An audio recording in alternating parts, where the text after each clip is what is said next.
ज्ञानदायिनी माँ शारदा और सामने चित्र लगाया। अभी हमने वंदे मातरम गाया। ऐसी भारत माता जिनके बारे में हम एक श्लोक कहते हैं, और कैसा श्लोक? रत्नाकराध्वत्पदाम हिमालय किरीटिनी ब्रह्म राजर्षि रत्नाढ्याम वंदे भारत माता। जिनके पैर स्वयं समुद्र धोता हो, हिंद महासागर, गंगा सागर, सिंधु सागर, जिनके पैरों को पखारता हो, जिनके शीश पर स्वयं हिमालय विराजमान हो। और क्या कहा आगे? ब्रह्म राजर्षि रत्नाढ्याम। ब्रह्म राजर्षि जैसे रत्न जो यहाँ बैठे हैं, जो उसकी संतानें हैं, ऐसी भारत माता को मैं नमन करता हूं। आज के हमारे कार्यक्रम अध्यक्ष विदुषी बहन अंजू जैन जी, आर्य समाज की अलख जगाने वाले वेदों की ओर लौटो स्वामी दयानंद सरस्वती जी के शिष्य, जिन्होंने अंधकार के उस युग में और एक ज्ञान की ज्योति जलाई थी, श्रीमान उनके शिष्य रणवीर शास्त्री जी, संयोजक शर्मा जी और उपस्थित सभी भाई, छोटे बच्चे और बेटियां और अपने साथी लोग। ये बड़े गर्व का विषय है।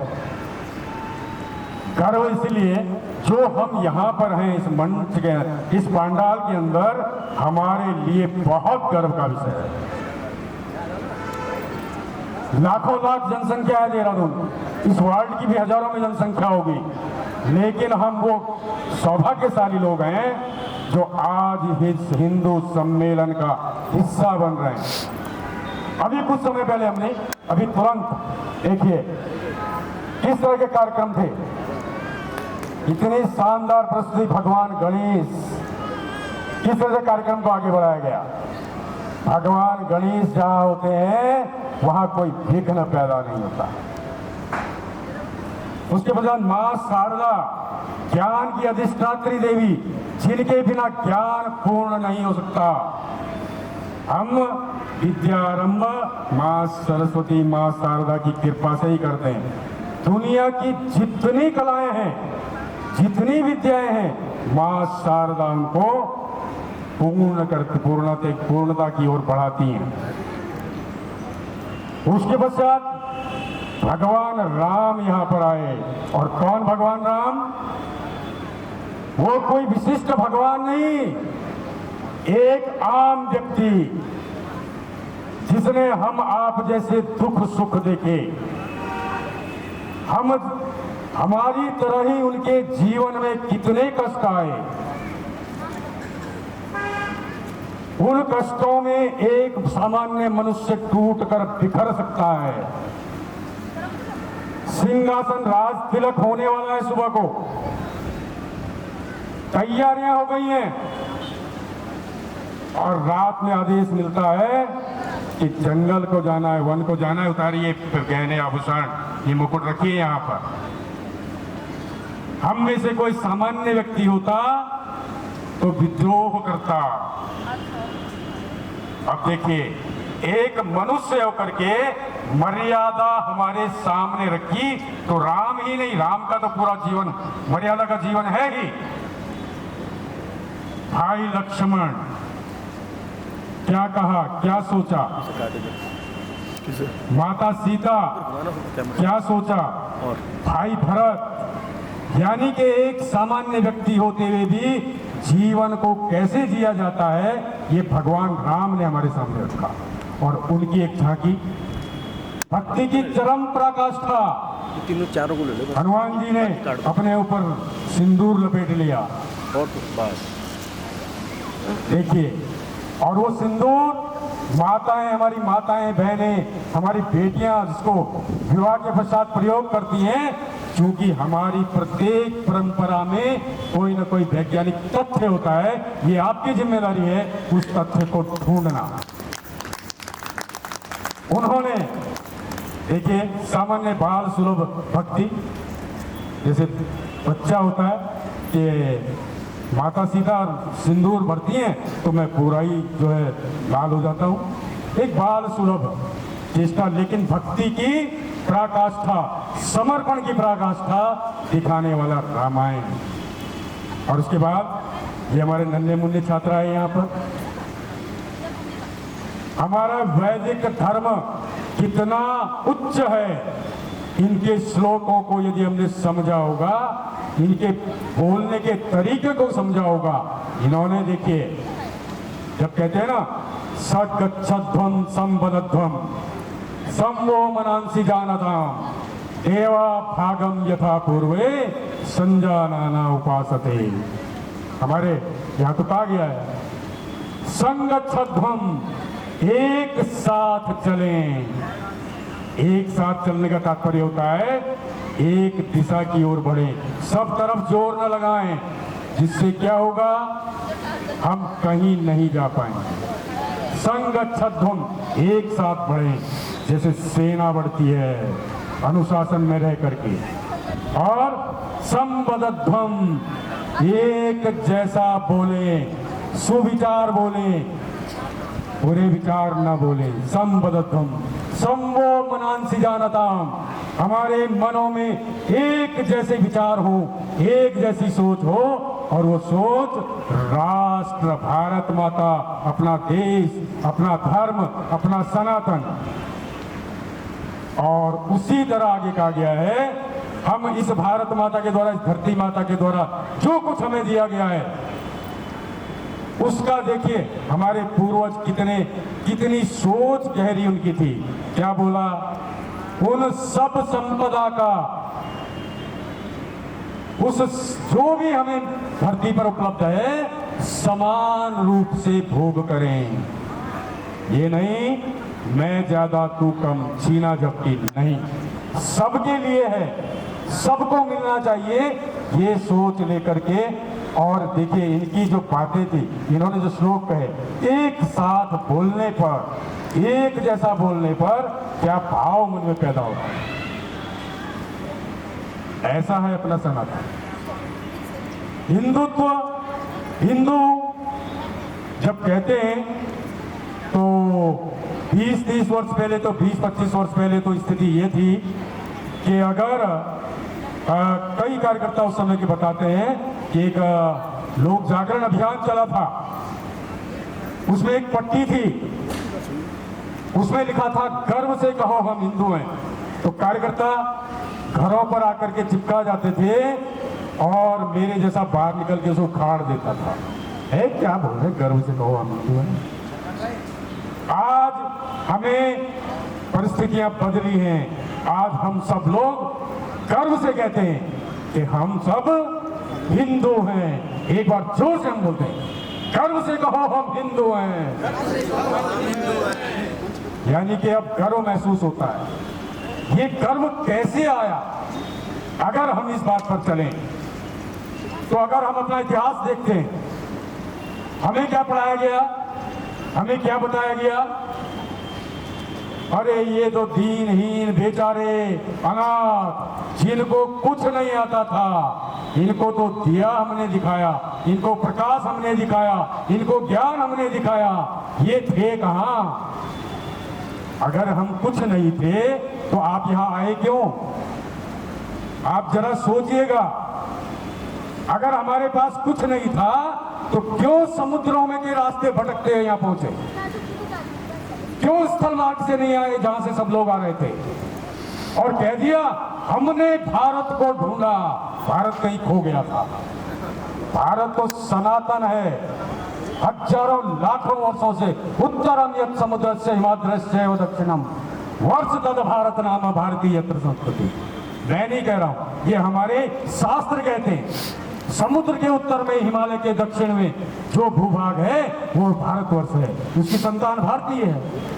ये 500 साल पहले तो इस श्लोक पढ़ा गया, हजारों हजार साल पहले भेद, कब भेद के ज्ञाता पर बैठे हैं, कब भेद लिखा गए होंगे, आप जरा सोचिए तो।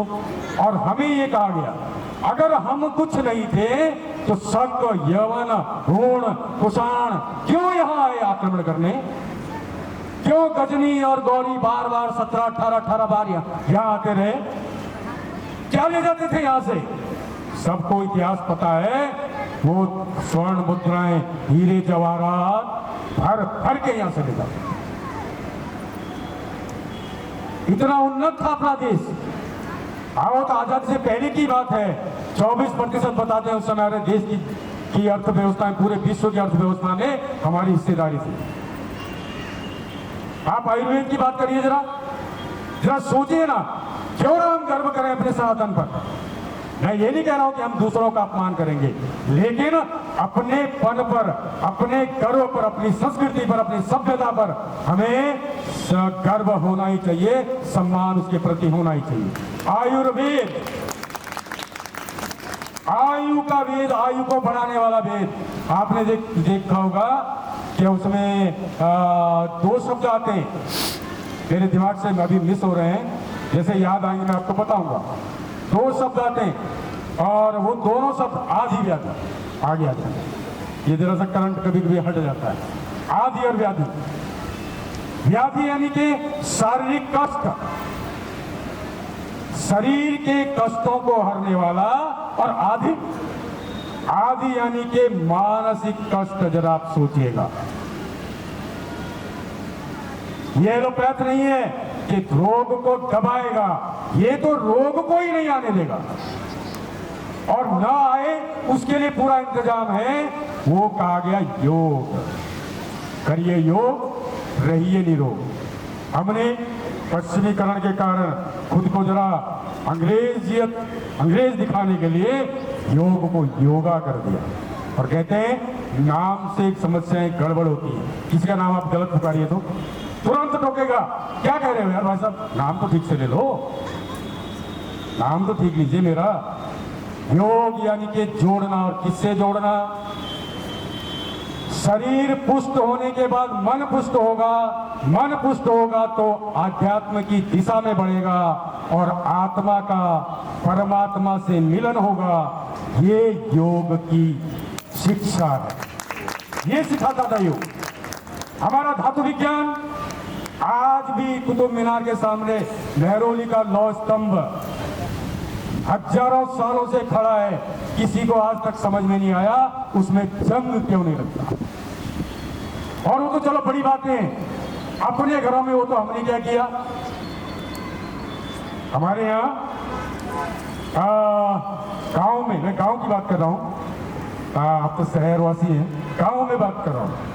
गांव में बर्तन बेचने वाले स्टील और वो एल्युमिनियम लेकर गए, मेरी दादी ने, मेरी मम्मी ने, मेरी माँ ने, उन्होंने उलझाया बातों में, और तांबे का इतना बड़ा तौल सीधा उसको, पीतल के बंटे सीधे उसको, कागर सीधी उसको, कांसे की थालियां जिनमें खा करके हम स्वस्थ रहते थे, पीतल, तांबा, कांसा एक षड्यंत्र पूर्वक हमारे घरों से गायब हो गया। आप बताइए कौन बनाता था उनको? वो सम्मिश्र धातुएं, धातु विज्ञान के जानकार ही उनको बनाते हैं। और वहां हमारे यहाँ तो एक सामान्य सा व्यक्ति उनको बनाता था, गढ़ता था। हमारे यहाँ कितने उच्च कोटि का लोहा बनता था, हमारा सामान्य सा लोहा, उसको पूरी जानकारी थी। आज भी बड़े बड़े इंजीनियर जो पुराने लोहार हैं ना, उनसे सीखने जाते हैं लोहे के गुणों को। आप जरा सोचिएगा, ये था हमारा विज्ञान, लेकिन उसको बढ़ा चढ़ा के नहीं दिखाया जाता था। सामान्य चीजें थी ये तो। सामान्य सी दादी नानी को कितनी जानकारियां थी। अंत में आज भी बेटी या बहू जब डॉक्टरों से थक जाते, बच्चे की गड़बड़ ठीक नहीं होती, लास्ट में सास या नानी या दादी की बात जाती, दादी बताओ क्या करना है, दादी एक नुस्खा बताती है, बच्चा दूसरे दिन चुप हो जाता है। ये सामान्य ज्ञान हमारे पीढ़ी दर पीढ़ी चल रहा था, लेकिन धीरे धीरे धीरे धीरे हमको समझाया गया तुम कुछ नहीं थे। और हम भी आज भी हमारे बच्चे पढ़ते हैं भारत की खोज वास्को डी गामा ने की। अरे भाई, भारत की खोज आज भी हमें पढ़ाया जाता है और हम भी उसको पढ़ते हैं, कोई प्रतिकार नहीं। हमारा भी जीके वही प्रश्न वही आएगा, उत्तर हमें लिखना पड़ेगा। आखिर कैसे हम यहां तक पहुंचे, जबकि हमारे पूरे विश्व में जरा सारी सभ्यताएं देखिए, जरा ध्यान से पूरे विश्व के बारे में जरा ध्यान दीजिए।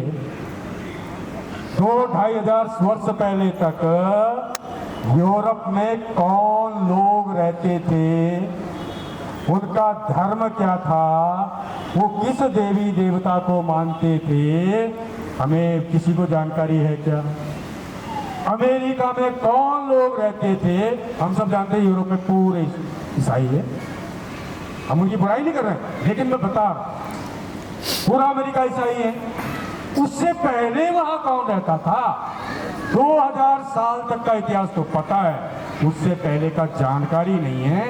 कारण वो सभ्यताएं जहां गई, पुराने निशानों को मिटाती चली गई, खत्म कर दिया गया। एकमात्र ईरान, इराक, ईरान की सभ्यता सभी को जानकारी है। अब तो सोशल मीडिया में आ रहा है वो लोग कहां से थे, क्या थे, लेकिन वो पूरा का पूरा क्षेत्र।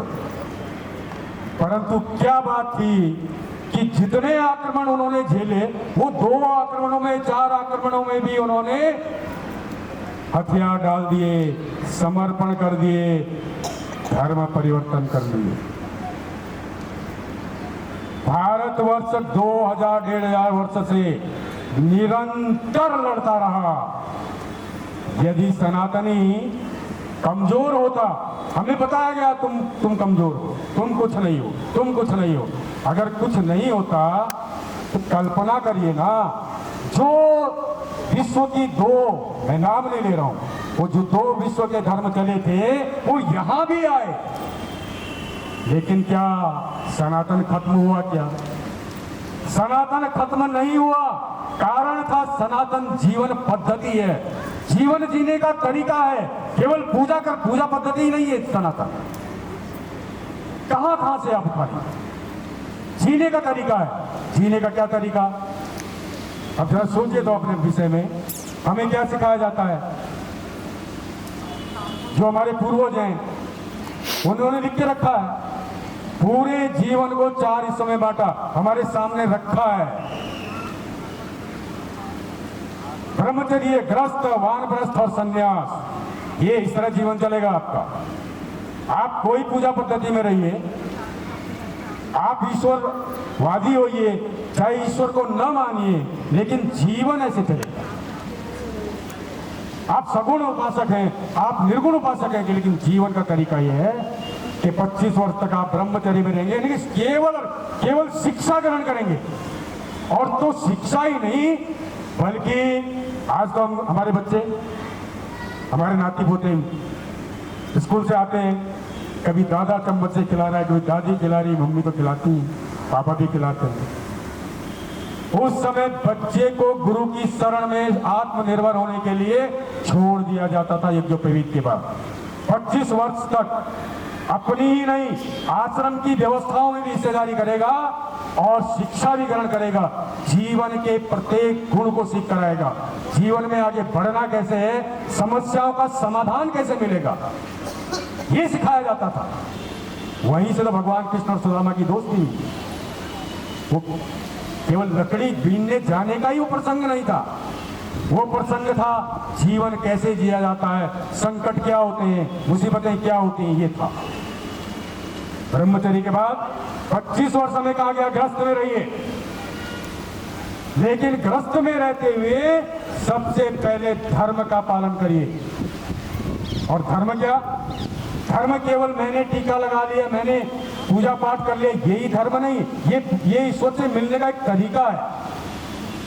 बहुत से लोग पूजा पाठ करते हैं, बहुत से लोग केवल हाथ ही जोड़ते हैं, बहुत से लोग केवल मन में ही याद कर लेते हैं, और तो और किसान तो शाम को दिन भर जब थक के आता है, रात को चारपाई पे लेटता है, तब करता है हाय राम।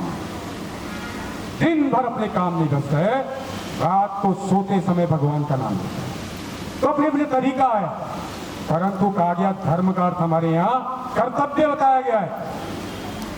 कर्तव्य गुण, माँ का धर्म, पिता का धर्म, पुत्र का धर्म, बेटी का धर्म, बहन का धर्म, गृहस्थ का धर्म। और धर्म क्या?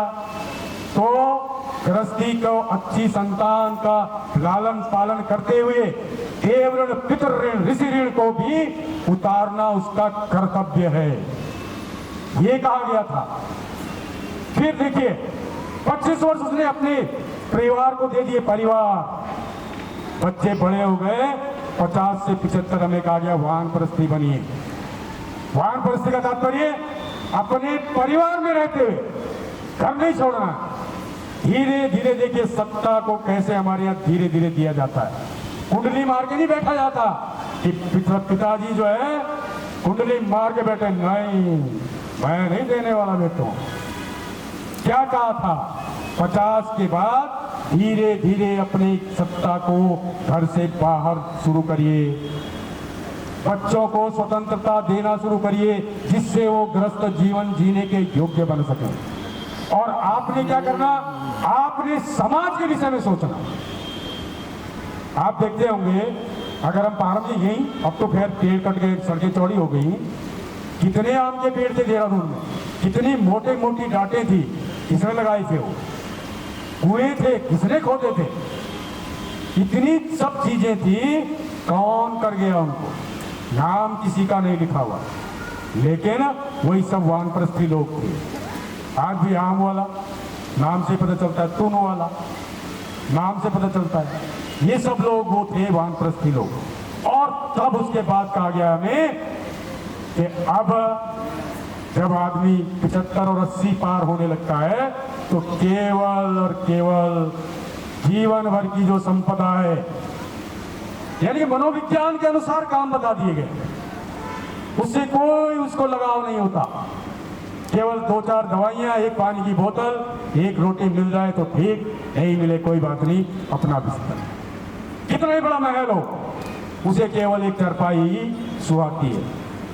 तब कहा गया हमें कि अब ईश्वर से मिलने के लिए मोक्ष प्राप्ति पर ध्यान दीजिए, क्योंकि यही जन्म नहीं, हमारे यहाँ पुनर्जन्म का सिद्धांत है। यही जन्म नहीं तो आने वाले जन्म के लिए तैयारी करिए, ईश्वर को बचिए। 4 पुरुषार्थ बताए गए, उसमें भी धर्म सबसे पहले, धर्म, अर्थ, काम, मोक्ष।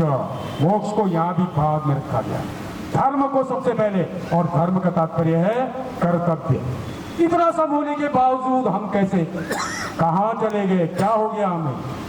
यूनान मिस्र रोमा मिट गए जहां से, कुछ बात है कि हस्ती मिटती नहीं हमारी। मिटाते रहे नहीं मिटे, परंतु क्या हुआ?